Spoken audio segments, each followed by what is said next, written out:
Kemudian yang kedua, pengen barokah ilmu karena sahabat-sahabat PMII itu ngajinya sekarang ya kita di cabang memfasilitasi untuk sahabat-sahabat PMII ngelihat YouTube PMI Persewu. Untuk ngajinya kita lakukan di sosial. Nah, tentu segala sesuatu biasanya sering dengar ada niat banyak, tergantung dari niat. Nanti kita mau belajar juga tentang niat. Karena di organisasi takutnya ada salah niat, kita mau kerja takut salah niat. Seberapa penting niat itu dalam keseharian kita di organisasi maupun aktivitas apapun, seberapa penting niat itu Bah? Assalamualaikum warahmatullahi wabarakatuh. Waalaikumsalam. Menanggapi apa yang menjadi pertanyaan mengenai masalah niat. Ya, kalau menurut saya sendiri sih apa yang sudah disampaikan Nabi sahnya amal itu tergantung pada niat. Kadang orang yang niatnya jelek hasilnya bagus itu ya sebenarnya cuma ngepasi saja. Ada yang niatnya bagus hasilnya jelek itu ada nilainya. Kemudian kekuatan apa yang ditimbulkan dari niat itu sebenarnya bisa kita rasakan. Kekuatan niat seberapa kita kuat niat nanti juga bisa memicu kekuatan kita dalam beribadah. Kayak umpama sama-sama orang bermakan. Orang yang niat puasa itu walaupun tidak sahur itu sampai sore itu masih kuat bisa makan. Kadang-kadang malah sore mau buka gimana belum lapar padahal nggak sahur. Itu karena apa? Karena dari awal sudah niat. Beda dengan yang nggak niat puasa itu sudah jam 9 udah terasa padahal baru jam 9 ditambah terus ditambah lapar terus malah semuanya sakit. Itu karena tidak ada. Karena apa? Itu contoh satu lagi. Ketika kita sudah menanamkan niat, itu nanti seluruh kekuatan potensi dalam tubuh itu kan membentuk semuanya. Dan namanya tubuh kan kayak pemerintahan, kayak pemerintahan semuanya. Jadi tubuh kita itu semuanya pada sistem pemerintahan. Ketika pusat niat itu sudah memerintahkan apa, itu nanti seluruh anak buah, seluruh cabang dia akan mempersiapkan apa yang perlu dipersiapkan untuk hal ini. Makanya tadi ketika niat musuh puasa dan niat walaupun tidak sahur tetap bisa berjalan sampai sore. Bahkan ada orang yang bisa sampai dengan kekuatan panang niat bisa sampai puasa sampai 7 hari tanpa makan. Ada yang lebih lagi kalau cerita dulu sampai 40 hari itu masih bisa. Cerita atau 50 hari kayaknya masih terjaga. Kembali pada niat masalah keabsahan tadi, ya apa yang diturunkan Nabi lah dan sekolah itu bersama dulu lama kita atau rutininya walaupun itu dasarnya dari hijrahnya orang, tapi kan jadinya sifatnya itu bisa global. Seluruh kegiatan apapun dia butuh ya, karena ya tadi ketika sudah diniati nanti timbul kekuatan yang luar biasa. Termasuk di organisasi juga demikian. Ketika niat kita kuat, nanti hero kita juga kuat, kekuatan kita juga bisa. Nah, dalam perjalanan kita niat mau sekarang berjalan kaki itu sampai ke Gading masih belum terasa capek. Tapi kalau kita tujuan ke Gading sampai pada jalan itu sudah capek. Padahal sama-sama jalan enak dan kekuatan.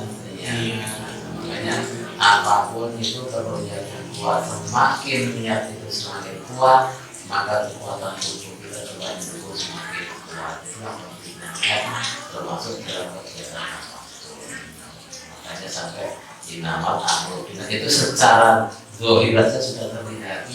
Secara zahir terlihat, apalagi batinnya lebih lebih apa namanya ada potensi dapat lebih manfaat. Itu kita sudah lihat pengaruhnya luar biasa, luar biasa, niat. Ada sama-sama perjalanan dengan beda kekuatan dan beda kekuatan. Makin kuatnya kita, semakin tubuh kita semakin kuat untuk melaksanakan apa yang diniatkan. Jadi kalau perbuatan bisa dibayar, kita berbuat baik kepada orang tapi nggak diniatin. Kita berbuat baik orang, kita nggak niat. Saya nggak ada terucap dalam lisan, saya niat membantu orang, itu nggak terucap. Itu kira-kira dapat pahala atau pahalanya berkurang, Mbak? Niat itu kan psikologi dari dalam hati. Jadi ya kayak sholat itu sebenarnya ya niatnya sebenarnya di hati. Ucapan itu kan cuma ya, cuma kalau dalam sholat cuma menuntun saja. Kalau itu dalam sholat, tapi kalau dalam perbuatan ya nggak perlu kita ucapkan. Saya mau bantu dia, nah, itu tidak perlu, dengan hati saja kita sudah akan membantu kan ya. Jadi niat itu sebenarnya pakai ya dia itu kita mau apa itu ya. Jadi bukan ucapan, kadang ucapan itu harus tidak sesuai dengan hati dia. Saya mau bantu, padahal hatinya enggak. Saya mau ngakalin, kan ada niat ngomongnya, saya niat mau bantu dia. Itu omongannya, tapi hatinya saya mau mancing dia.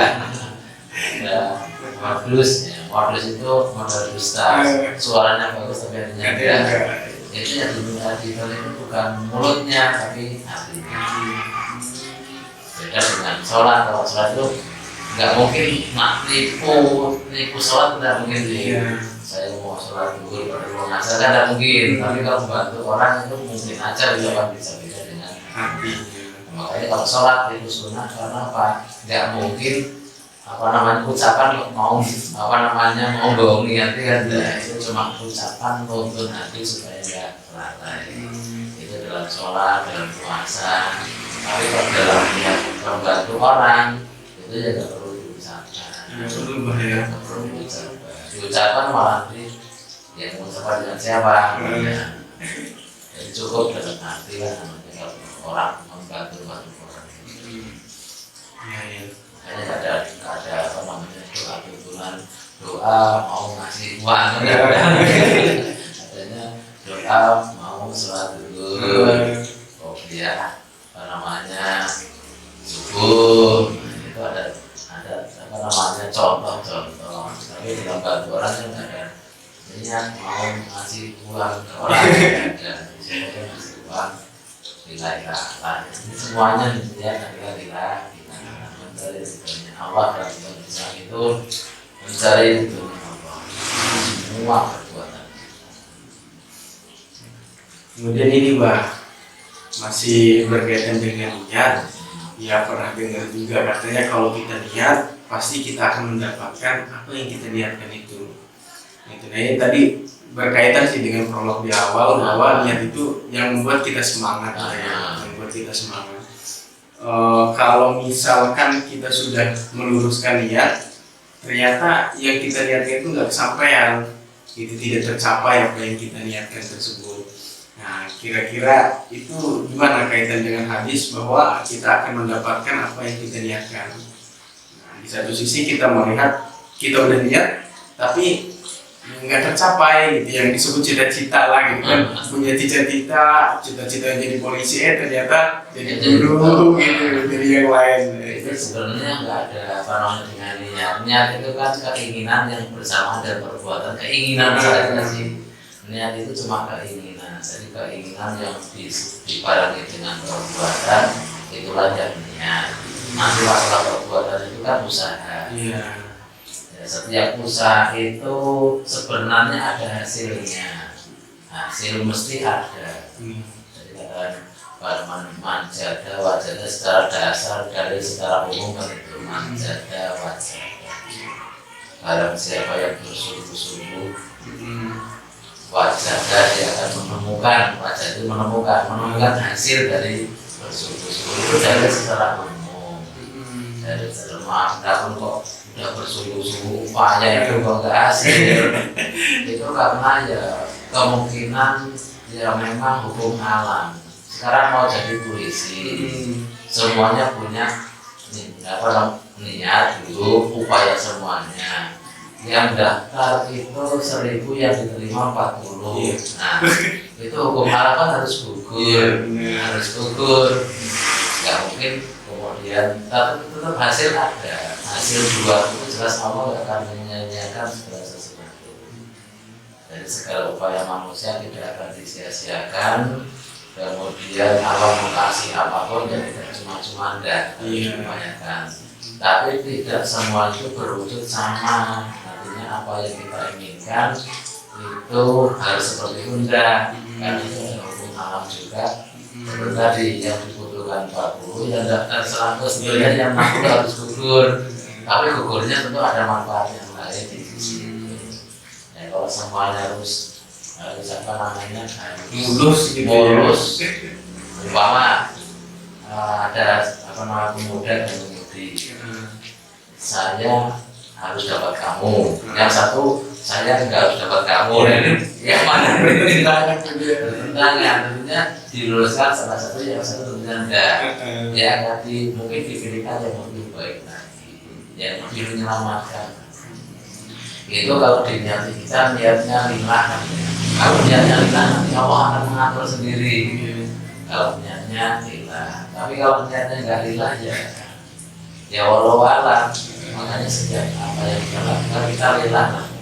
Kita lillah. Nanti ketika itu dianggap itu sangat bagus, akan ditempatkan oleh Allah sesuatu yang lebih bagus dari yang kita. Belum tentu kita punya mobil itu bagus untuk kita. Kadang juga mungkin malah banyak masalah. Banyak masalah. Dikasih motor sesuai dengan kebutuhan, dengan kemampuan kita lah, dengan kemampuan kita. Hanya kemampuan itu bukan kemampuan apa-apa, kemampuan mental kita, pembawaan kita. Orang dikasih kaya belum juga kuat. Belum tentu kuat. Yang jelas kita minta kepada Allah, kita maunya apa, kita upayakan sekuat mungkin. Umpama ada gagalnya, yang jelas yakinlah akan ditempatkan yang lebih bagus daripada apa yang kita harapkan. Itu yakinlah, namanya. Apalagi kita doa, tiap doa mesti diijabai. Qulil astajib lakum. Diijabah itu belum tentu harus seperti ini, enggak ada doa yang tertolak. Doa tertolak itu bukan tertolak, tertahan. Iya, makanya tadi berkaitan dengan niat, kemudian sudah bersungguh-sungguh, terus dia tidak mendapatkan apa yang dia niatkan, sudah berusaha, apa ada yang salah dengan doa gitu kan. Nah tadi sudah disinggung bahwa ternyata Allah itu memberikan dengan sesuai dengan kebutuhan dan kemampuan kita, Bang ya. Itu doa ditolak apa ditunda kira-kira, Bang? Dia nggak ada yang ditolak ini astagfir. Cuma nanti apakah itu tertunda ataukah ditahan untuk kegiatan apa? Yang jelas akan menemui hasil lah. Umpama orang pernah ngaji, pingin hafal, nggak hafal, nggak tahunya anaknya yang hafal. Maka dari anaknya dia dapat, kan sama saja hasilnya. Jadi apa yang dia upayakan tidak hasil, tentunya akan ditempatkan pada tempat yang lain lagi. Sekarang umpama diberi hafal, lebih bangga mana kamu hafal, kemudian anak kamu tidak hafal, apa kamu yang hafal, anak kamu justru banyak hafal, kan membanggakan anaknya. Artinya ada kebanggaan di luar itu. Ya jelas saya rasakan itu nggak ada doa itu yang nggak ada manfaatnya. Umpama nggak dikasih ini, ada sesuatu yang lebih dari apa yang kita harapkan. Masalah ada hijab, ya jelas namanya doa sudah tetap. Umpama ada hijab itu tentunya tertahan. Ya tertahannya ada manfaatnya nih. Tetap itu milik kita, cuma kita akan dilimpahkan ke siapa yang baliknya kepada kita juga. Berarti harus yakin bahwa dengan doa itu ya, harus yakin. Pokoknya ketika enggak terlaksana sesuai dengan harapan kita, yakinlah itu nanti akan diberi yang lebih bagus lagi lah. Setelah kita bersandar ke situ, kita yakin kuduni astajib lakum. Cuma nanti hasilnya apa itu sesuai dengan namanya kehendak Allah yang paling bagus. Kita yakin belajar. Kemudian masih berkaitan dengan doa Bah ya, mungkin ya terakhir, doa itu ada etikanya apa langsung ya Allah saya minta pengen kaya ya Allah lancarin kuliah gitu, sedangkan ya perbuatan kita masih banyak yang buruk gitu dan sebagainya. Kira-kira cara kita minta sama Allah itu ngeluhnya kira-kira etikanya gimana Bah yang baik gitu? Ya kalau itu tulang sholat itu kan ada apa namanya iya karena kudu wa iya karena stahil. Setiap sholat kita baca hanya kepadamu kami menyembah dan hanya kepadamu kami minta pertolongan. Itu namanya doa, kita minta pertolongan kan ya. Minta sesuatu kepada Allah diawali dengan dia karena kudu menyembah dulu, beribadah dulu. Jadi kalau sudah kita beribadah, sebenarnya kalau kita sudah ibadah bagus, itu tidak usah minta, Allah tahu kebutuhan kita. Allah itu lebih pintar dari orang tua. Iya. Lebih pintar daripada orang tua. Bahkan kadang-kadang orang tua sendiri ya, yang saya merasakan anak itu bagus, nggak pernah minta-minta. Itu kita yang nawarin dulu. Itu kita yang bukan kaya loh. Allah itu kan maha kaya luar biasa. Ketika kita bagus kok kita tidak minta, nanti Allah akan nawarin. Jangan Allah kita sendiri, saya sendiri jadi orang tua. Itu umpama ada santri aja lah, santri baru santri belum anak itu. Anak lebih bagus program daripada santri, apalagi Allah pada hambanya kan begitu, lebih sayang daripada orang tua ke anaknya kan begitu. Ada santri bagus, nggak neko-neko, kita tawarin kok. Mau ini enggak, mau beasiswa ini enggak kan begitu. Padahal dia tidak minta apa-apa, kita tawar-tawarin. Jadi ya kalau kita mau apa namanya doa ya semestinya kita ibadah dulu, kita perbaiki hubungan dengan Allah. Jangankan kok kalau kita minta, kita tidak minta aja mau dikasih, apalagi kita minta. Tentunya ya mintanya ya sesuai dengan apa namanya kebutuhan kita yang Allah tahu lah. Kita jadi apa ya sama dengan santri lah atau anak lah. Anak itu sebenarnya kita punya anak minta motor ninja kayaknya umurnya masih motor ninja dulu lah. Nanti aja udah belajar lah motor ini apa namanya yang kecilnya aja. Nanti kalau sudah selesai kamu sudah mahir, jangan ninja. Mobil aja saya berikan kamu, Fortuner, mobil apa, merek sih tak belikan. Nah, sama juga ya, saya rasa demikian. Jadi kita hubungan dengan Allah bagus, jangankan kita minta, nggak minta aja mau ditawar-tawarin. Saya punya anaknya sudah bisa apa-apa, sudah orang kaya raya, nggak nawar mobil lagi, nawar pesawat. Cuma anak yang bagus kadang-kadang nggak mau kan begitu. Hamba yang bagus juga kadang ditawar juga nggak mau. Iya. Enggak lah.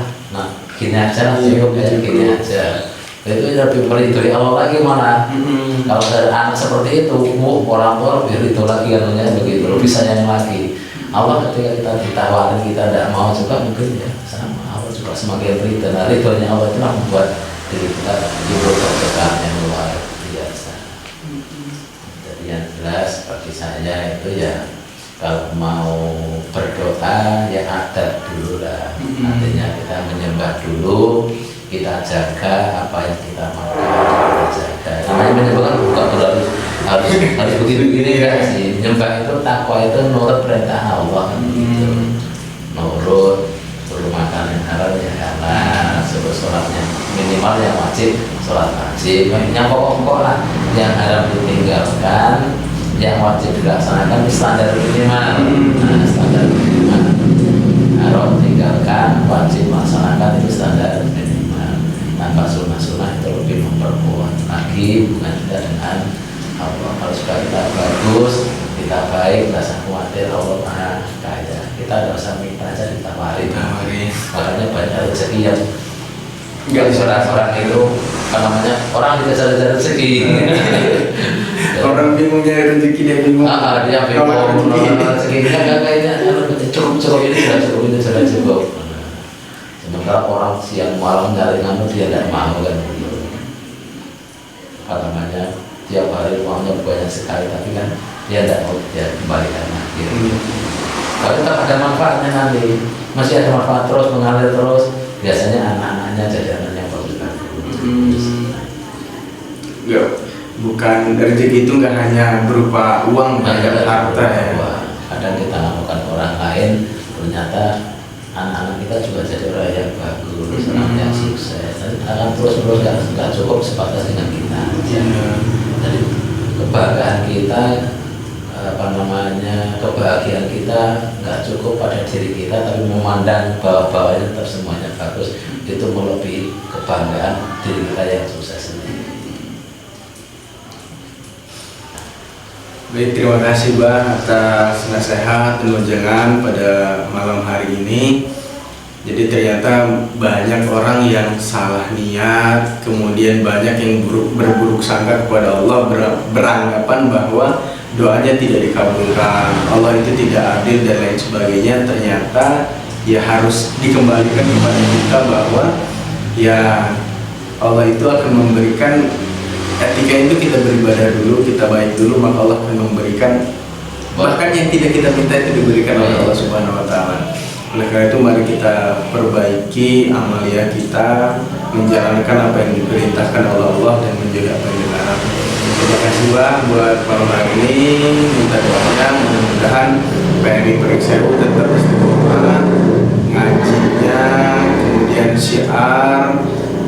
Ini adalah salah satu dakwah, karena di PMI Pringsewu kita masih keilmuan keagamaan yang kurang, maka kita bisa melakukan dakwah dengan cara soal ke kiai, soal ke ustadz, kemudian bisa disaksikan dan mudah-mudahan bermanfaat untuk orang banyak.